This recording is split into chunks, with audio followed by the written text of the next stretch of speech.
Wakey, wakey, eggs and bakey. Good morning, Softwash TV. I hope everybody's having a great day so far. I'm heading to my shop right now. If you're new to the channel, my name's Kyle Maguire, and I run United Softwash in the beautiful state of South Carolina, Little River to be exact. And I wanted to jump on here and make a video today, and I'm excited to make this video because it's about boundaries. A lot of people set boundaries in their personal life, but they fail to set boundaries in their business. So it's important because setting boundaries in your business can protect your business, and it can protect your time and your energy. So let's dive into it. I got a stack day today. I'm only going to 3 job sites, but I have multiple services I have to do. So house washes, gutters, driveway, concrete cleaning. So it's gonna be a good day today. Let's get after it. Running a service business is hard. Keeping track of customer info, estimates, work orders, and invoices. It's a lot to manage. But what if there was an easier way? Introducing Workflow CRM, your all-in-one command center for service businesses. Store all your customer information in one secure place. Create and send professional estimates in seconds. Schedule jobs, track progress, and manage your calendar with ease. Generate and send invoices all from your desktop, tablet, or phone. Simplify your workflow. Streamline your business. Sign up for Workflow CRM today at myworkflowcrm.com.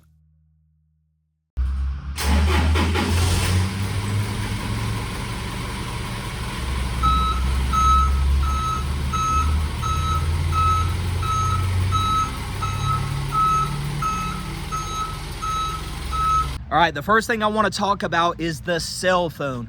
Answering your business phone and setting boundaries with your phone, because in all honesty, the cell phone could be one of the most stressful things you have in your business, especially if you're an owner operator like me, and especially this time of year, spring and summertime, when you're getting hundreds of phone calls. It could really wear you out. It could take a lot of your time, especially after hours, and it just brings unnecessary stress. So I set the boundary in my business that after hours, I'm not going to answer the phone. And if you're in a position where you're just starting and maybe you're trying to get every single job, obviously you could answer the phone after hours. If I'm in a great mood, I'll answer the phone after hours if I'm not doing anything. But you have to protect yourself and your free time and your family's time. A lot of you guys have wives and kids, and it's kind of disrespectful to them if you've been washing all day and then you come home when you should be dedicating time to them and you're just on the phone all night. So I like to set the boundary that after business hours, I'm not going to answer the phone. What I will do is I'll set up a voicemail that redirects people to my website. That way, if they're interested in a quote, they could just fill out a form online. And then I also let them know on the voicemail, I'm gonna get back to them as soon as possible. That way they know somebody's gonna be contacting them, but if they wanna fill out a form, they could go to my website. One more thing in regards to phones, a boundary that I have. Sometimes, I'm sure a lot of you guys get this, you'll just get a text from somebody and it will be an address and they say, how much to wash this house? I never respond with a quote via text. I always want to have an actual phone call with somebody. That way I could feel them out. I could get all the details of the job. I could do the process for my estimates how I want to instead of just folding to them. And in all honesty, a lot of times, if you guys are getting texts from somebody saying, how much to wash this house? It could be your competitor trying to feel you out and trying to gauge what they should charge for a job, guys. So just a friendly FYI. On a side note, everybody, is anybody using the tank delete kit for their small Honda engines? My goal is I have 2 fuel cells for my pressure washers. I want to combine them and just have one big aluminum fuel cell where I could also do the tank delete kit that has that small little fuel pump, and I could run my gas-powered soft wash system off of it too. If you use one of those, where did you get it from and are you happy with it? Thanks. All right, I'm at job site number 1, and the next boundary that I want to talk about is your service area, because I feel like a lot of companies may not have a concrete service area. And what I mean by that is the radius from your shop in which you're willing to drive to for work. So I can't tell you how many times when I first started my company back in 2019 where I would kind of get mad at myself and beat myself up because I was so hungry for work, you know, and I didn't have that many jobs where I was driving all over for work, you know, and it could just be a simple house wash that was like $300, and I would agree to drive an hour and 20 minutes to get to it, you know. So now that I have a boundary, and I like to keep all of my jobs within 30 minutes of my shop. The majority of my work, in all honesty, is about 15 minutes from my shop. But I set the boundary that I'm not going to do any work outside of 30-minute drive, guys. And this will be different for every company, you know, and different types of jobs as well. You know, commercial work where, you know, I make 4 or 5, 6 grand on a job, I'll drive a couple hours for those. But just regular houses, I think you should really stick to a boundary.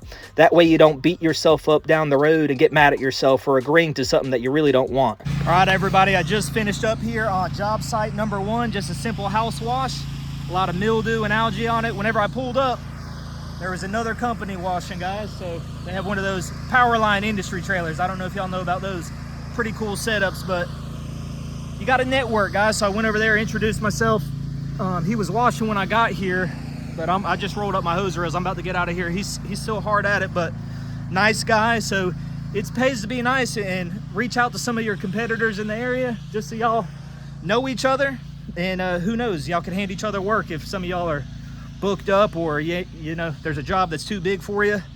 So he was just saying that he really don't do large scale jobs, so you know, who knows, that might pay off for me down the road. But I'm just walking around the house right now, getting the tape off of the doorbells and the keyholes and stuff like that, and I'll be heading to job number 2. All right, everybody, I'm at job site number 2, and I'm just finishing up here. I've already rinsed the house. I'm just coming back right now, making sure I didn't miss anything. But let's talk about establishing boundaries with bad customers. And I'll be completely honest, most of my customers are amazing, and I'm really grateful for them. But sometimes you'll get a bad apple, guys. All right, everybody, I'm in my wash truck right now. I'm waiting to go to job site number 3. I have a little bit of time to burn. So let's talk a little bit more about customers and that boundary that I have. And you might want to institute it too, where sometimes you have to cut ties with the customer. You got to fire a bad apple. So I like to give people the benefit of the doubt. But if people show me a trend, like that they are consistently late on payment, I don't have time for that, guys. I have a lot of customers that pay on time and a lot of people that want to get on my waiting list that are going to pay on time. So I don't tolerate people that are consistently really late on payment. Another thing is people that fail to do what I expect them to do, guys. I kind of set the expectation ahead of time to every customer that, hey, please remove all of your outdoor furniture. If you have upholstery, if you have a lot of knickknacks, potted plants, shoes everywhere, if you don't pick up your dog droppings all over the yard, if you consistently fail on doing that, and I'll be flexible if someone makes a mistake and forgets something, but if there's a trend that you don't listen and you don't do what you're supposed to, I'm gonna fire you as a customer. And then third and finally is just the disrespect factor. This has never happened. This happened one time, guys, where I had to fire somebody for this. I don't tolerate any form of disrespect from anybody, and I'm definitely not going to tolerate disrespect from a customer, guys. We don't tolerate that over here, guys. So I stand on business in that regard, and I'll fire them. What's up, everybody? Before we continue, just a friendly reminder, make sure you check out Softwash TV Pro, the exterior cleaning industry's answer to the need for quality pressure washing and soft washing training. Not only will you learn about safety, but we will teach you how to wash. Learn from a pro the ins and outs of house washing, concrete washing, and low-pressure roof cleaning. We teach wash techniques and preventative measures for property protection. Softwash TV Pro will educate you about industry equipment and all of the chemicals used during daily operations. Learn marketing strategies from a successful pressure washing company and take advantage of numerous resources that will help you start and grow a pressure washing company. Thanks for watching. Now back to the video. All right, everybody, I just finished up job number 3. I'm at Food Lion right now because I'm dying. I'm thirsty as hell. This is what my Gatorade bottle looked like the past 2.5 hours. So it's been empty. So I got to go in here and get something to drink because I'm dying and I'm in a calorie deficit. So I need some snacks too before I go to the shop and we wrap this video up. But first, let's talk about one of my favorite boundaries. And that boundary is in regards to negotiating on prices. All right. So in my business, guys, I never negotiate on prices. Like this is one I stand on. I stand on this. I never negotiate on prices. If I tell a customer $495 to wash their small house and do their small concrete driveway, that's my price. I look at this from an integrity issue. Whenever I give a customer a price, I give them the best price the first time. If they were to come back and be like, can you do it for 400? And I was like, okay, I could do it for 4. The only thing that shows is that I gave them a price that was too high the first time, and I was willing to do it for less, and I was trying to get more money out of them. It also shows that I'm a weak person and a weak business owner, and I'm not, guys. I'm very humble, but don't get it twisted. There is zero hoe in me, all right? So I stand firm on that, and I'll die on that hill, that I never negotiate on prices. I will negotiate on a price if the scope of work changes. If we want to negotiate the scope of work that's getting done, then by all means, I could bring that price down. But whenever I give somebody a price, I stick to that, guys. That's my boundary. And I want to address this too, because I made a YouTube short about pricing and knowing your worth. This was like over a year ago. And this fired some other people up in this industry where they were making some cryptic content talking about how negotiating's okay and don't listen to these guys that are saying don't negotiate and stuff like that, guys.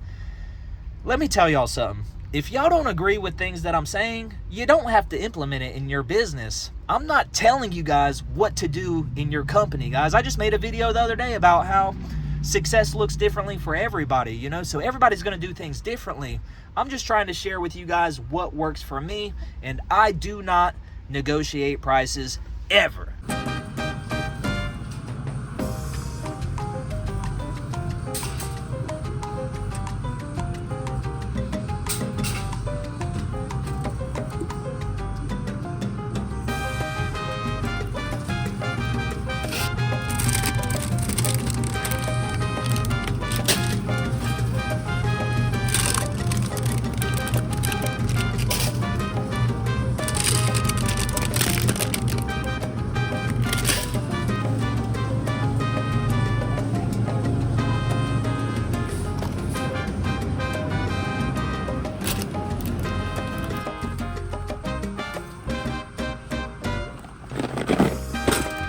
Guys, I just chugged that freaking strawberry banana nectar drink, and I feel 10 times better, and I'm starting to eat some food. Feeling a lot better, guys. Make sure you're not getting too hot during the day. Make sure you're taking breaks in the shade if you need to. Make sure you're staying hydrated. And make sure you're eating calories throughout the day, guys. All right, boys, we just pulled the wash truck back into the wash compound. I'm gonna spend the next little while getting Medusa ready for the weekend. I'm washing Saturday and Sunday. My goal is to get it while the getting's good. Spring and summer ain't gonna last all year long, and it does slow down in the off season. I'll be gone in the off season, guys. I'm gonna be somewhere tropical surfing. But I do want to just say a couple things. If you enjoy the content, you like this video, help your boy out, give me a thumbs up, please. It lets me know you're enjoying it and you see value in the content. And just to wrap things up, I understand this time of year especially, a lot of people are feeling worn down. They're feeling stressed. You're washing a lot of properties, dealing with a lot of customers, and you're fielding a lot of phone calls coming in. So that's why I wanted to make this video. Sometimes when you just implement a couple simple boundaries, if you haven't implemented them already, it really takes a lot of stress off your shoulders, because sometimes if you don't have boundaries implemented, whenever you get faced with certain scenarios and situations, sometimes you fold and you do things that you don't want to do when you agree to do jobs like driving an hour and a half to do a house that you don't want to drive that far, or you negotiate a price and you beat yourself up about it later on, or you tolerate disrespect from a customer whenever you knew you should have shut that shit down from the get-go. So I just wanted to make this video about some boundaries that work in my business, guys. Not saying you got to do the same exact boundaries. I just want to share what works for me. As always, if you need some online training, check out Softwash TV Pro. And if you need a CRM, check out myworkflowcrm.com. Links in the description. I'll be filming this weekend. I'll talk to you guys soon. Peace.